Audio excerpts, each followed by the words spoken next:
Automations in Activecampaign. What are they exactly, and what are they for? So this is a question that lots of people ask when they first start using Activecampaign, and it's also always worth revisiting if you've been using Activecampaign for quite a while. Automations is basically a set of stuff that each contact can do. It's like a little flowchart or an action plan. So in Activecampaign, we have our contacts, and the contact has all sorts of information attached to it. Activecampaign knows stuff about each contact in Activecampaign. And with an automation, what we can do is set up a set of things that are going to happen to an individual contact. And we're always completely in control of which contacts enter an automation and when they enter it. And we can make lots of different paths and decision points along the way through an automation. So it's all about the individual. This is not a one-size-fits-all thing. It is an individual experience at their own time and their own speed. And we're in charge of how it all plays out. So these things are super powerful. An automation in Activecampaign, in its simplest form, looks something like this.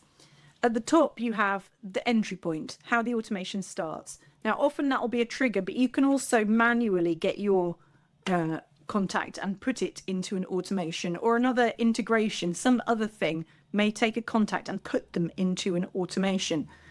Either way, the contact is like a little marble, goes in at the top of the run, gets in there by some means or other, and then gravity sort of moves the contact down through each step of the automation, like this, until it gets to the final step and ends the automation, at which time it comes out of the automation. So any individual contact can be in an automation in lots of different places. They work their way through gradually from the top, and then they drop out the bottom when the automation finishes. Now, here's the nice thing. If, let's say, this yellow contact has entered the automation, so they've met the conditions of the trigger at the top, and Activecampaign's gone, oh, right, it's time for yellow to come through the automation, they can be sent an email, and then they might be held in a wait step, and that wait step might say something like, just wait for 1 day here before you carry on and send them the next email. Now, while yellow is here, red may not have entered the automation yet, and blue might be waiting, and you might decide to put greeny into the automation as well. So then green's going to get the email. Meanwhile, yellow has moved on to the next step. Green is in the wait. Oh, red and blue are coming in. They're going through as well. They're going to get the email. So each of them is getting their own particular experience.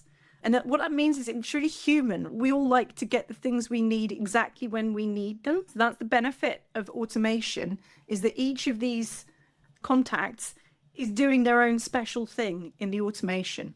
Now, obviously, it can get more complicated than that. This is a very simple, linear, just in a straight line automation. It's got a trigger at the top, sends an email, holds them in a wait step for 24 hours, for example, sends another email, and then ends the automation.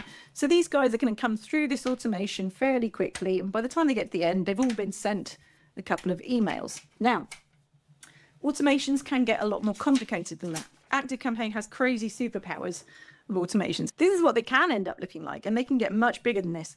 So you can have lots of triggers. So bluey could come in on one trigger, and yellow could come in on a different trigger, and green could have a completely different reason for entering.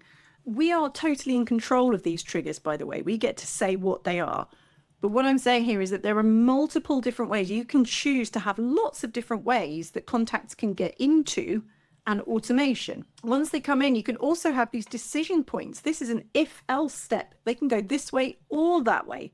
We can set the conditions for deciding who goes which way. So we could have something that says, if you are a red, you've got to come this way. If you are a greenie, you've got to come down this path over here.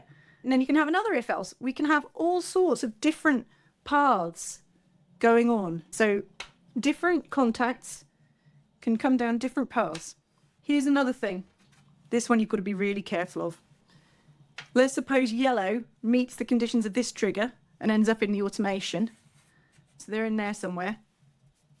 If yellow meets another one of the triggers and you're not careful, you can end up with yellow in the automation in lots of different places. a single contact can actually be in an automation multiple times. So just got to watch out for that one. Now I want to talk about some of the things you can do in automations. We can have the triggers at the top. That's where we decide, in this circumstance, please start this automation for the contact. You can have an if-else step. That's saying, if the contact meets these conditions, then send them down the yes path. If they don't, then send them down the no path. You can send emails. This is a super popular one because we love getting the right email at the right time. This is the main difference between automation emails and campaign emails. An automation email is sent at the moment the contact reaches that point in the automation. We can send notifications to ourselves. This is like being tapped on the shoulder by your future self or your past self. So I quite often send notifications to myself in Slack or in my email inbox to say, hey, this guy has reached this step in an automation. Sometimes it's just for awareness, or sometimes it's because I've got to do something. You can send them a text message, an SMS. You can update the contact. The contact gets to hear and I think, okay, I now want to change a value in a field for the contact. You can do that from inside an automation. You can have this thing called go-to steps, which is like saying, I want you to head all the way back up to this place. So you can really manipulate all these paths through automations.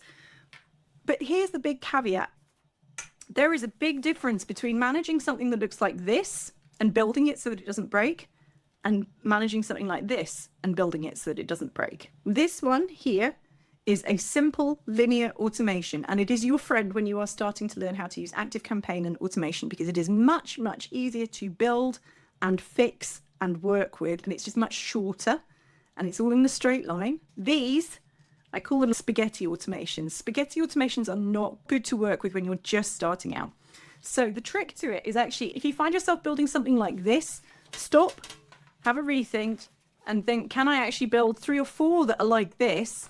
And then at the bottom of this one, have a step that says, now go start the next one.